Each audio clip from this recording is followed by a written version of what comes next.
15th, not 2007, and this is a history of Sandra Nielson. Okay. Sandy, I just want to ask you first of all, give us the names of your parents, their full names, birth dates, marriage dates, death dates. No, they're not dead, but Okay.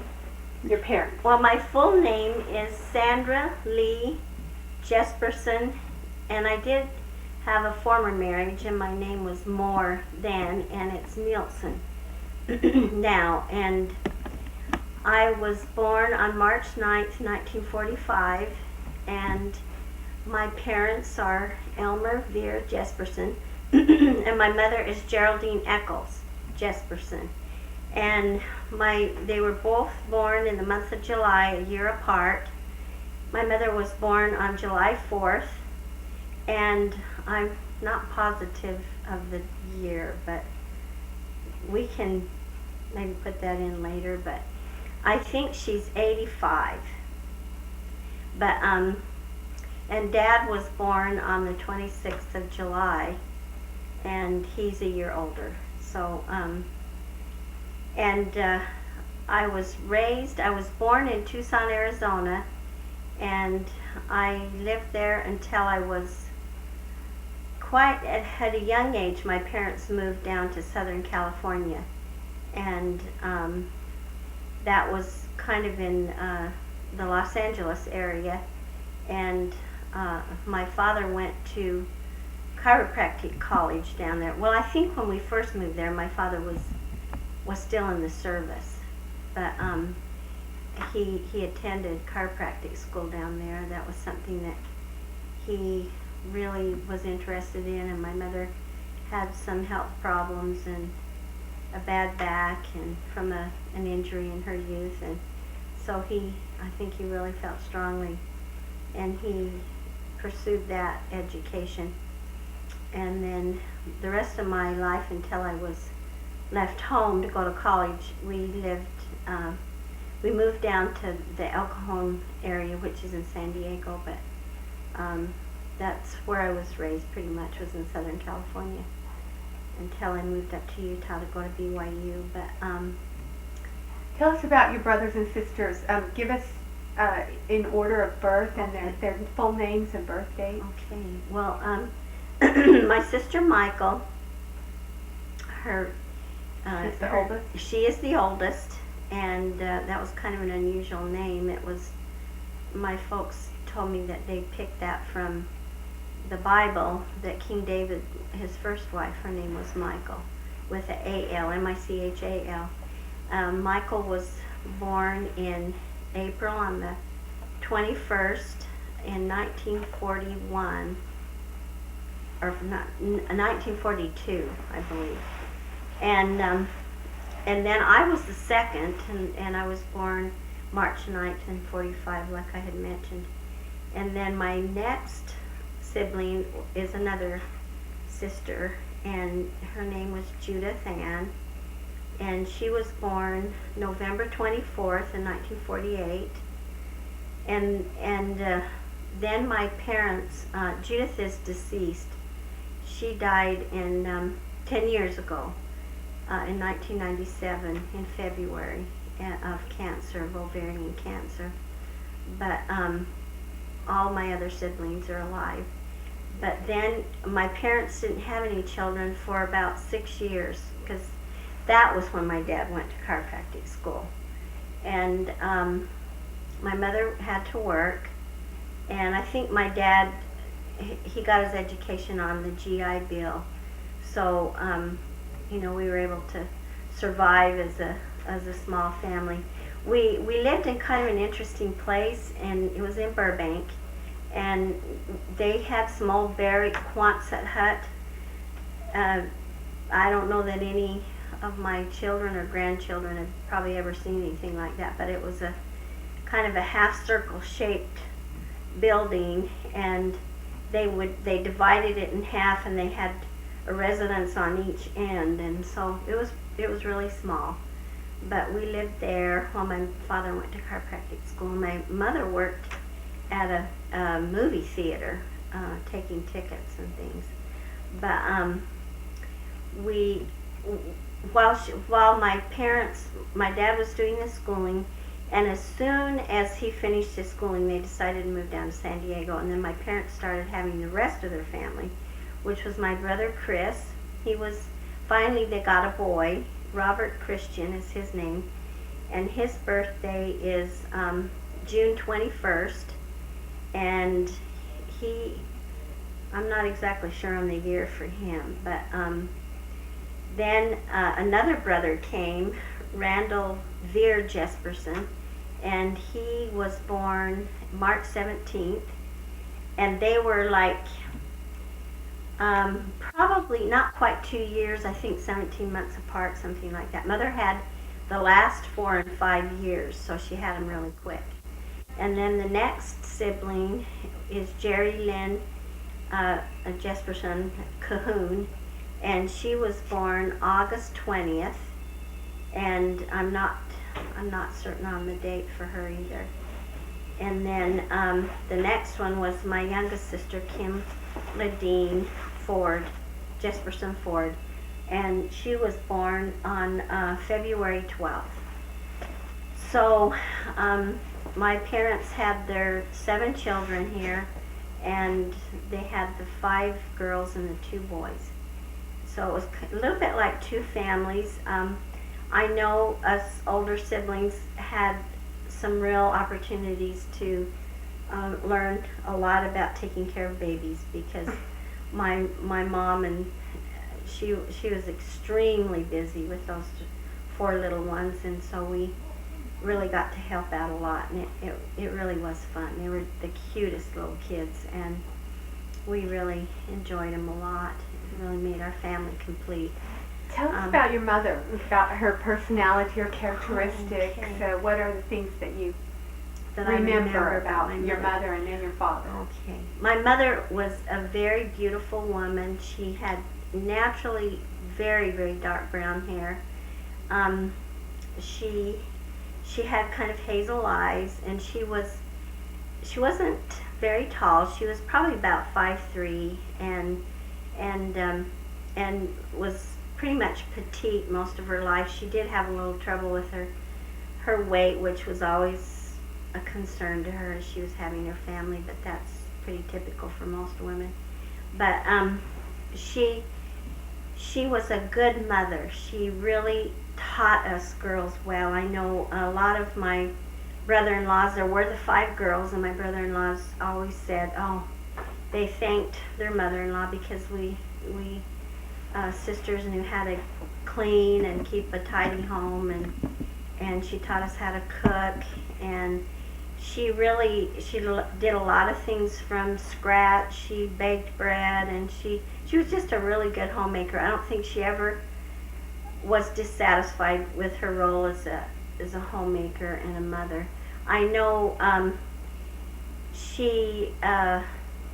think my mother did have a lot of interests that she probably would have liked to have developed. She was a good student when she was a young girl, and she had to work really, really hard. She was the oldest in her family, so she had a more serious personality, and I think she got a little impatient with some of our childish antics. I can remember one time, this is a crazy little story, and she was quite stern too. She felt like she had to do all the disciplining in the family, because my dad was so laid back that she got a little perturbed with him and felt like she had to be the one to lower the boom on us kids if we were stinkers. But I can remember I was so curious. I was always in trouble.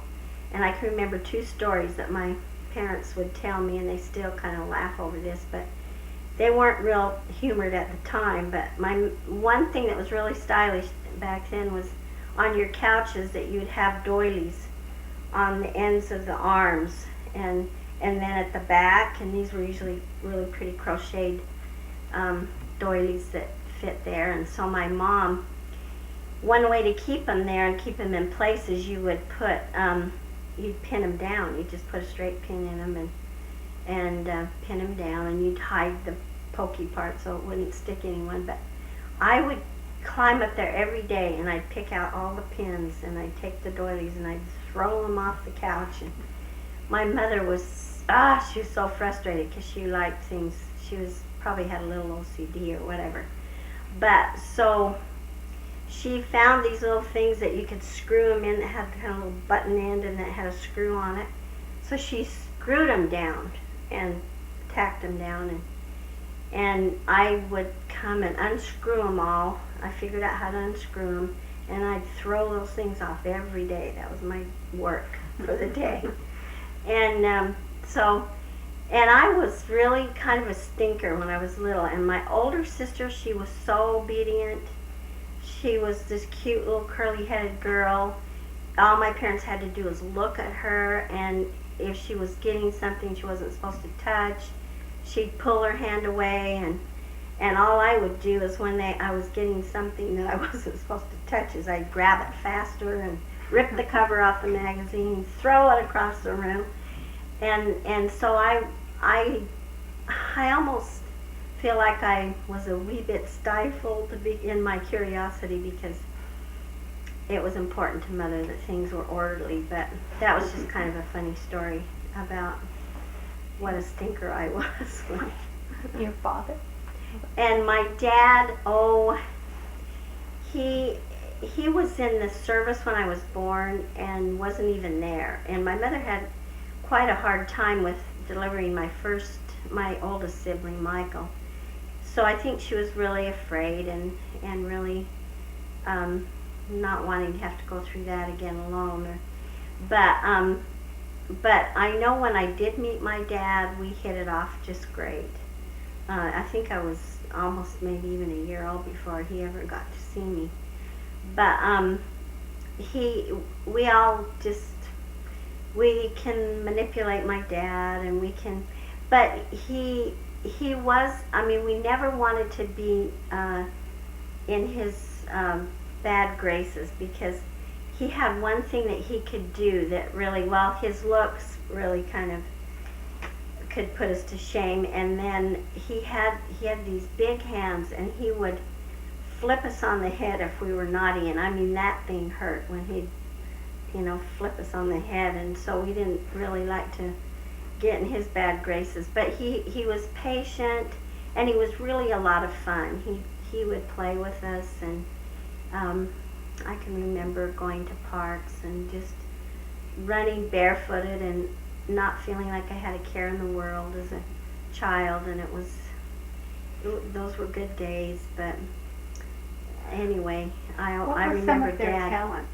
The talents that my parents had. Well, my mother, she baked bread, and she canned, and she was kind of quite an example anywhere she ever lived of someone that kept this food storage and a year of supplies for about everything. And she even often was called on to go and lecture. She could sew. I can remember that when my dad was in the service, she made my three sisters. They had, during the war, I don't know, my grandkids, my children would never see this kind of fabric, but it was parachute fabric. It was very silky and quite thin. But I have a picture of my sisters and I when we were all really small, and Mother had made us dresses out of these parachutes. And I'm not sure she designed the pattern, but she was really talented that way. And she, again, like I said, she was really a smart woman, and she'd read to us a lot, and she liked to read too. She did a lot of reading. And then my dad, he was one of the best gardeners. He could make anything grow anywhere. And I know when he was in Lindell, that was a real challenge for him. That probably was his most challenging place. I would guess that Arizona would have been a tough place too to grow anything, but he didn't live there that much. But he did live in Lindell for about 10 years, so that was always a challenge to him. And he didn't like the wind there because of his gardening. But fruit trees, all types of garden items. He was just he was really gifted, and he just took such good care of anything that grew, and he was a lot of fun. And it was kind of fun for him to be a little more laid back. It was nice to have one parent that we could manipulate a little more than the other. But what was their heritage? Their heritage, my father, Jesperson, is a Danish name, and it was his great-grandfather that came over from Denmark. James Peter Jesperson was his great-grandfather, and his father, Edward Christian, was actually, there's some fun history in the church there, because my grandparents on my father's side met down in the Mormon colonies in Mexico, and they lived there when Pancho Villa chased them all out, and then they moved up into Arizona and settled there in, trying to think of the name of the town, Benson, I think, Benson, Arizona first, and then they moved to Tucson area to a small Mormon community called Binghamton, and my father was raised there, and my mother's family had moved there too, so my parents were neighbors, and they were high school sweethearts and did a lot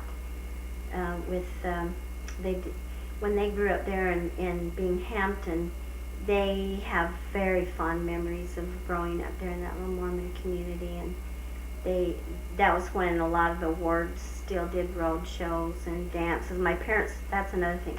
My parents loved to dance. My dad was a really, really good dancer, and they would go to any dance that they ever heard of, and they had a fun group of people they ran around with. But how old were they when they got married? Dad didn't go on a mission.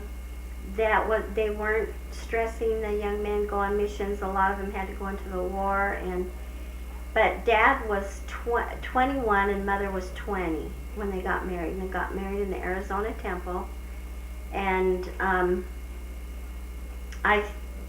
they actually did move because he was in the service then too. They did have to go to California. And then they came back, and my mother came back because she lived with, I think, my dad's parents there in Tucson, Binghamton, and then us two girls were born there, and it wasn't until he decided to go seek his fortune and his education, so we ended up in California. But and what else did you ask me about? I'd asked about how old they were when they married. Yeah, that 20 and 21, so they were fairly young. But what are some of your earliest childhood memories? Did you take vacations when you were young, and did you see your grandparents often? Or? Well, we sure looked forward to that. I think we got to see them at least once a year, and I know they were still young enough that they did travel over to California and visit with us. I know as they got older, that became a lot more difficult. But in the beginning, well, I can remember little things about when I lived in Binghamton, when I was, before we moved lock, stock, and barrel over to California. That I really knew my grandparents well, both sets. I loved living there. I can remember, though, in Arizona that they'd have really bad thunderstorms and really bad lightning, and I can remember that kind of scared me. But sometimes if I was between grandparents or whatever, and there was a storm coming, I remember running really fast over to my Grandma Eccles and running in the house. And I can remember too that sometimes I'd go over there and I'd tell my grandparents that my mom didn't feed me so I could get some food from them, and they were so good to us, and I know that was a real loss when we moved from there, but we did get to see them at least once a year. They'd come visit and we'd go there, and so and we always really looked forward to it. And that was about the only vacations we ever took, was to go see Grandma and Grandpa and some of our cousins in Arizona.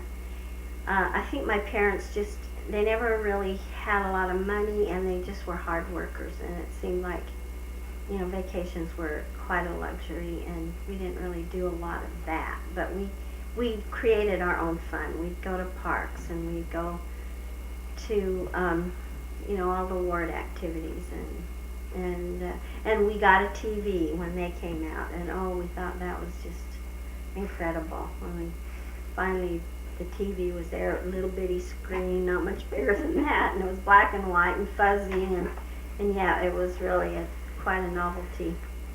Tell us about your school days. First, what year did you graduate from high school, so we can kind of get an idea? Well, I graduated in the 60s, and it was 1963, and those were the good old days when we just had nothing but fun all the time, at our dances and all the songs that were out then. But I liked school. I think the thing I liked the most in school was I loved art, and I was always drawing, always doodling, and actually sometimes that would get me in trouble because I should have been doing my lessons in my class, and maybe I would be just doing a little sketch or whatever. And I really wish I had pursued that a little more. And what were it's your never favorite? too late. What were your favorite topics? What did you enjoy in school most? Art. I think. Again, art. Probably that was my fondest. I really liked to write. I think I liked to do the handwriting where you would write things out, and I always was trying to perfect that. And when I learned to read, they taught by sight, and so I never really felt like I was an excellent reader. I actually, as I grew older and as an adult, I've really done well with my reading and whatnot. But I don't know that I was a real scholar with that when I was younger. But and I liked history. I really liked to learn about people and things, and I liked being able to go out for recess. And I was an average student. I wasn't brilliant, but I don't know that. I think that makes a nice, well-rounded person anyway. So. Were you involved in any activities in high school? Any sports or cheerleading? Well, I was a cheerleader, and yeah, What high school did you go to? I went to El Cajon High School, and that's in El Cajon. Mm-hmm. It was kind of the main high school, and then as El Cajon grew, there were some other ones, but we lived more in the center of town and whatnot, so that's where I went there and graduated there. And I really enjoyed going to the football games, of course, because I was cheerleading there. And I seem to enjoy, I still had a lot of responsibility at home too, so I know that I couldn't join a lot of clubs. Cheerleading was probably about the most I could do for an extracurricular activity. I didn't play tennis or soccer or anything like that with my high school, but I just really kind of had a fun time. Tell me about how was your health as a child? Did you have any health problems? And I remember you telling me you were so skinny. I was extremely thin, but I was as healthy as a horse. Some of my siblings would get some of the childhood diseases or afflictions, and I just never got them. I think it was really interesting because I was just instinctively knew how to eat well. I loved fruits and vegetables, and I actually didn't even like meat. I ate very little of it, and I was so picky. I would eat, I liked turkey, but we only had that about once a year. I didn't even like chicken very much, and I couldn't stand fish. And Mom said that when she'd take me Jack in the Box, she'd look back there in the back seat, and I had my hamburger open, and I was picking out the gristle out of hamburger patty, if you can imagine. I mean, that's pretty OCD. But So I was really lucky. I was really healthy, but extremely thin. Not anorexic thin, but just. And I was a late bloomer. I just kind of, didn't get too shapely until now. I'm overly shapely. Did you date in high school? Oh yeah, I did, and I mostly enjoyed dating older boys, and I don't know why, but and I dated. There weren't a lot of members, so and my parents didn't say you can't date anybody with members, but and I can remember I actually two of my really close boyfriends joined the church.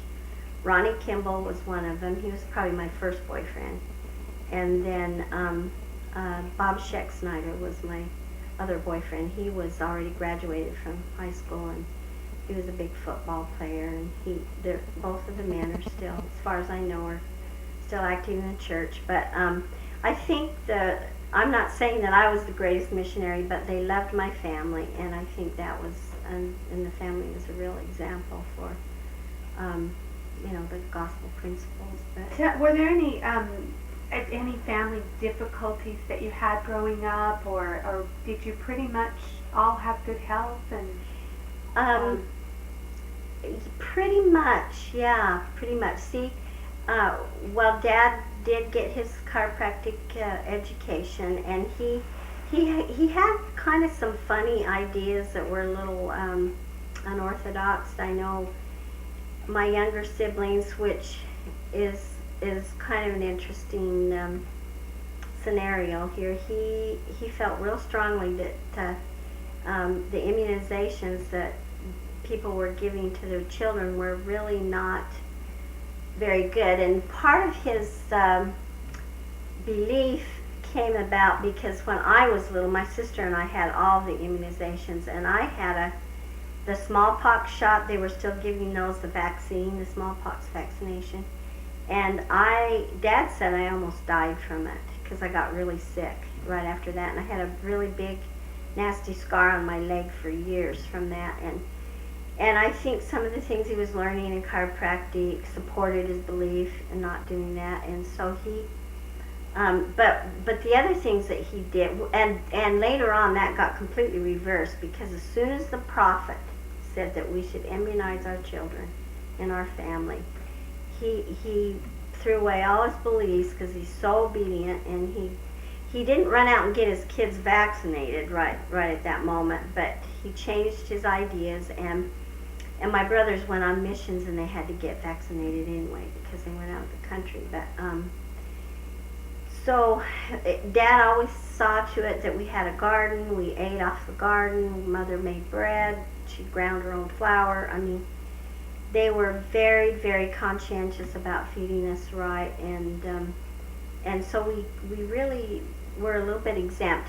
I do remember, though, because of not getting those vaccinations, that I remember, because I was older and realized the seriousness of some childhood diseases. I remember when my little brothers and sisters got whooping cough, which is one of the things that they vaccinate you against.